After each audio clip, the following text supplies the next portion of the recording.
tapi silaturahim tak ada.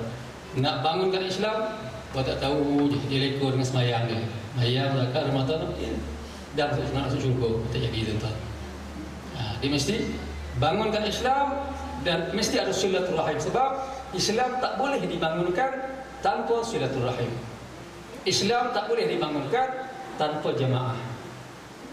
Sebab itu inilah yang aku amalkan. Itu yang rupanya yang Rasulullah kata dia ni ahli syurga tuan-tuan, iaitu merapatkan silaturahim.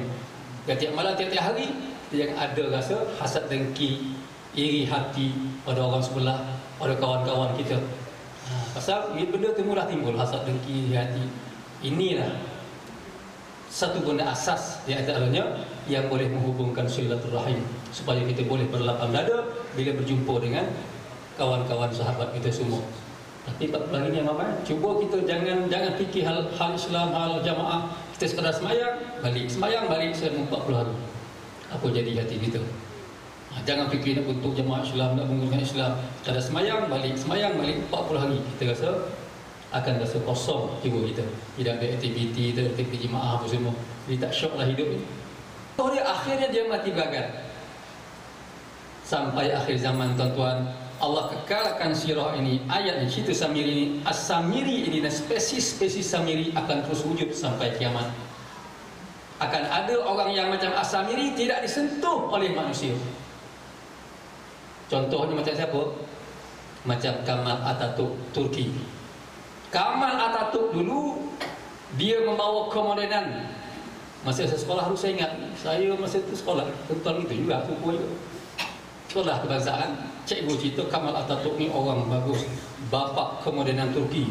Kita pun sanggup, hebat Kemal Atatürk ni. Masa itu masih budak lagi. Bila kita dah besar sikit kaji-kaji, rupa-rupa Kemal Atatürk inilah yang menjahanamkan Islam di Turki. Hinggakan azan ditukar bahasa Turki. Maka Kemal Atatürk ni Allah hukum dia macam As-Samiri ni lebih kurang. Dikenakan sakit sehingga 15 tahun. Kemudian diasingkan ke tengah laut selama 5 tahun. Nurse pun tak berani nak usik, merapu tak tentu arah, tidurnya dalam air batu. Hinggakan dia mati pun bumi tak terima dia. Terpaksa letak atas tanah, dibuatlah konkrit, tutup macam itu. Manusia tak berani nak usik. Maknanya ini peristiwa yang berlaku pada As-Samiru, tidak disentuh oleh manusia. Dan ramai lagi orang-orang yang akan jadi macam Kemal Atatürk ini, orang tak boleh sentuh dia. Susah nak sentuh. Tak serupa macam orang-orang alim, orang-orang yang beriman dengan Allah, kalau boleh berpeluk-pelukan, bersalam-salaman, kan mudah segitu. Tetapi orang-orang yang utamakan dunia ini, macam kita tengok Ariel Sharon, Yahudi, ya, Perdana Menteri Yahudi tu, rasa-rasa tak mati lagi tak? Tak mati lagi, berapa tahun dah? Lama dah. Nazar, bawa hospital sana, bawa hospital dengan situ di hospital Belanda sekarang ni, hospital mana tak tahu. Ariel Sharon tak mati-mati, matinya tidak, hidup pun tidak. Pakai wayung, Allah tak mati, Allah seksa, nampak? Nurse tak berani sentuh, takut berjangkit.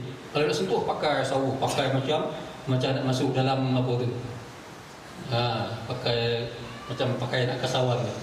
Takut berjangkit, tahu benda penyakit. Inilah contoh As-Samiri yang kekal sampai kiamat. Inilah benda dia. Siapa yang bawa kesyirikan kepada manusia, hukumannya ini dia. Berat tuan. Sebab itu dalam hukum Islam, sesiapa yang murtad, dalam fikih, dalam hukum fiqh, kalau kita belajar hukum orang yang murtad, kalau dia tak nak bertaubat kepada Allah Ta'ala, kalau dia mati, semayangkan tak boleh, kafankan semua tak boleh, kebumikan pun tak boleh. Kena campak dalam longkang alam itu. Ini satu ayat yang kita boleh kaji tuan-tuan. Kenapa Nabi Musa patung berhala itu Nabi Musa hancurkan, sedangkan patung anak lembu itu adalah daripada emas tulen. Kalau dah emas tulen, emas intan berlian, buat patung anak lembu, harganya berapa bilion, mahal. Tapi Nabi Musa sebut dalam ini dihancurkan, dia buang itu saja. Takkan Nabi Musa tak terfikir, orang kita terfikir ambil sikit buat cincin ke, buat gelang ke? Ini emas. Ini Allah nak tunjuk bahawa apa sahaja, bukan sekadar manusia, asalkan benda itu syirik kepada Allah, walaupun ia berupa benda jamat, emas ke, tanah ke, pokok ke, kalau dia syirik kepada Allah, maka dia akan jatuh, tidak ada nilai satu sen pun di sisi Allah Subhanahu wa taala. Walau pada